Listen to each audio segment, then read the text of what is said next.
Tudo bem, pessoal? Aqui é o professor Luciano, sou um dos professores de Geografia aqui do ESAG Vestibulares. Hoje a gente vai estar falando sobre a questão do uso de combustíveis, né, os recursos energéticos, especificamente falando desses que a gente habitualmente vai pensar em utilização deles para o automóvel, para a sua moto, mas o grande volume dele, na verdade, vai estar na questão da manutenção de geração de eletricidade, dos grandes conjuntos industriais, e a gente vai separar eles em dois grupos. Primeiro, vamos identificar aqui o que a gente chama de recursos não renováveis.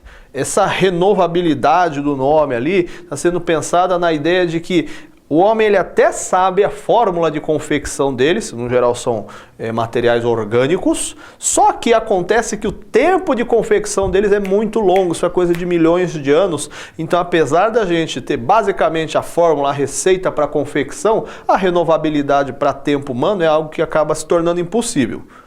A gente tem aqui os grandes combustíveis que foram utilizados e são ainda no processo de industrialização.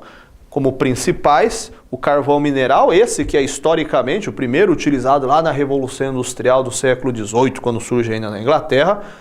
Hoje, o principal deles, o mais utilizado, petróleo. A gente pode citar outros dois aqui ainda, gás natural. E hoje, eu destaquei aqui, inclusive, com outro tom de cor, para a gente identificar, dar uma pesquisadinha, uma procurada aí na sua casa, textos em cima de xisto betuminoso, que hoje é uma nova fonte que a gente tem surgindo aí como alternativa. Xisto betuminoso é uma espécie de rocha, de base metamórfica, que ao ser aquecida, ela libera um óleo que é bem semelhante em questão de fonte energética como o petróleo, tá? Então, dá uma pesquisada aí, dá uma aprofundada em cima do assunto aí, porque isso daqui, inclusive, tem presente aqui no Brasil, pode talvez ser uma alternativa energética para a gente, já inclusive existe um programa do governo para fazer a exploração de xisto betuminoso como recurso energético, consequentemente econômico. Esses recursos aqui, a gente tem que pensar em prós e contras. São, energeticamente falando, muito bons, eles têm uma grande variação ali de reservas, estão presentes em vários pontos do globo. Hoje, principalmente destacando que eles já pela questão do uso, por muito tempo, já desde o período da industrialização, acabam ficando concentrados mais no chamado mundo subdesenvolvido. Outras reservas mais tradicionais na Europa ou então nos Estados Unidos, por causa do grande processo de industrialização já antigo, boa parte já está esgotado. A gente tem como destaque as reservas de carvão mineral, por exemplo, hoje a China, o leste europeu, petróleo, grande reserva de uso hoje no Oriente Médio, também muito na Rússia ali, a gente tem hoje falando muito de Brasil, por exemplo, com camada de petróleo no pré-sal, solo oceânico ali, área de exploração mais recente, com petróleo de tipo fino, que inclusive é de um valor comercial e uso dele maior do que os outros tipos de petróleo, outras reservas que a gente tem aqui no Brasil, que são petróleo de tipo grosso, tá? Então, além de serem finitos, a gente tem que entender que aí nós temos algumas outras críticas. Então, eles vão acabar, Existe um tempo programado que já que você pensa na expectativa do uso que é contínuo, uma hora a reserva vai se esgotar e eles são muito poluentes. Eles emitem muita poluição atmosférica, dióxido de carbono, monóxido de carbono na queima, com exceção para o gás natural, tá? Que o Brasil traz gás natural importado da Bolívia, um projeto ali de construção, inclusive, de um gasoduto. É um encanamento que traz esse gás lá da Bolívia para cá, passando pelo Mato Grosso do Sul, levando até a região do Rio Grande do Sul, no sul do país, e passando aqui pelo estado de São Paulo. Esses recursos a gente tem que entender que hoje, não só pela questão econômica dos valores, mas também por uma discussão ambiental, já que a gente tem esse problema das poluições grandes que eles acabam emitindo, existe uma proposta de substituição deles por outros tipos de recursos que a gente vai chamar de renováveis. Esses renováveis a gente basicamente vai pensar que são materiais que o homem consegue confeccionar novamente via agricultura, via extrativismo vegetal, no caso de lenha. No caso, a gente vai focar, falando desse aspecto de combustível industrial, automobilístico, o que a gente chama hoje de biocombustível.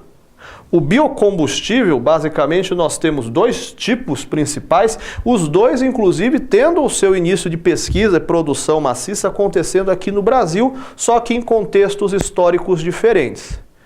O etanol, ou álcool, tradicionalzão ali, é um combustível que nasceu aqui no Brasil nos anos 70, num programa chamado Pró-Álcool. uma série de pesquisas que foram elaboradas para possibilitar desenvolvimento de tecnologia que faça aquele caldo de cana, né? Aquele lá que você mama de vez em quando. Não, tá, pode ser também. Enfim, que você vai utilizar esses combustíveis para utilizar no lugar de gasolina, por exemplo, de derivado de petróleo.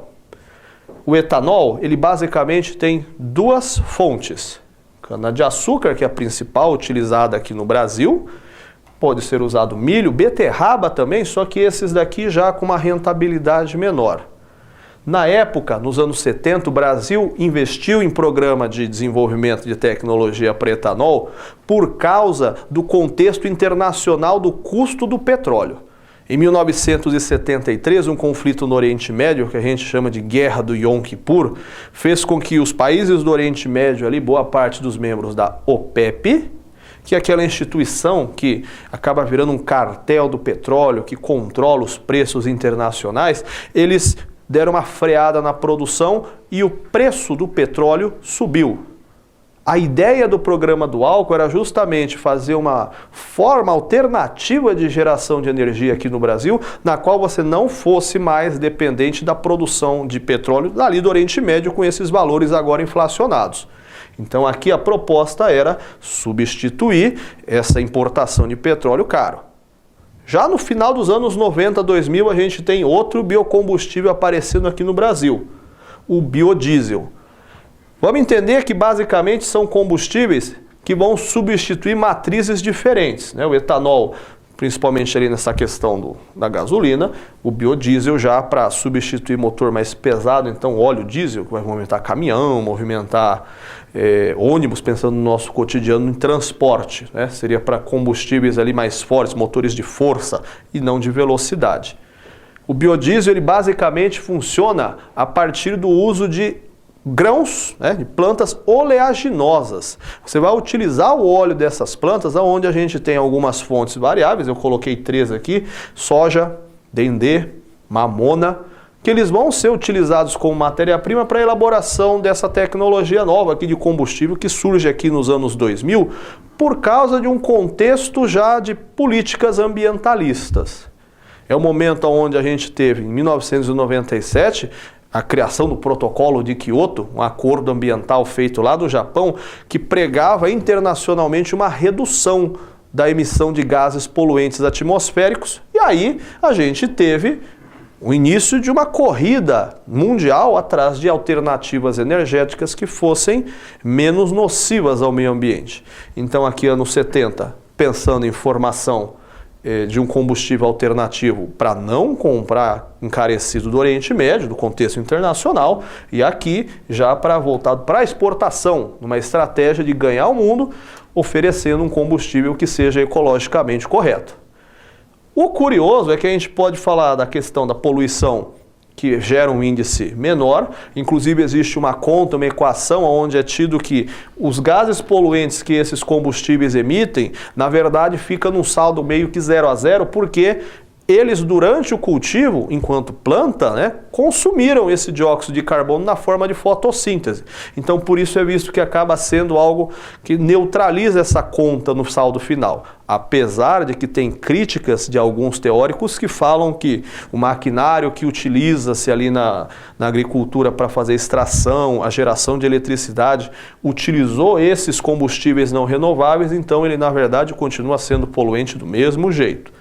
Mas fora essa crítica, a gente pode apontar ainda uma série de críticas contra o fato da monocultura, da qual você vai pregar, vai desenvolver dos países subdesenvolvidos para fazer esse tipo de cultivo, como uma coisa que, no geral, não atende à demanda dos países. No sentido de que são monoculturas, produzem apenas um produto, e não alimentícias. Ou seja, são países que têm uma série de problemas de abastecimento alimentício, por exemplo, o Brasil, forte na produção de cana-de-açúcar e soja hoje, e não estão priorizando uma produção alimentícia que vai servir de abastecimento para a própria população. Tudo bem, gente? Bons estudos! Até mais!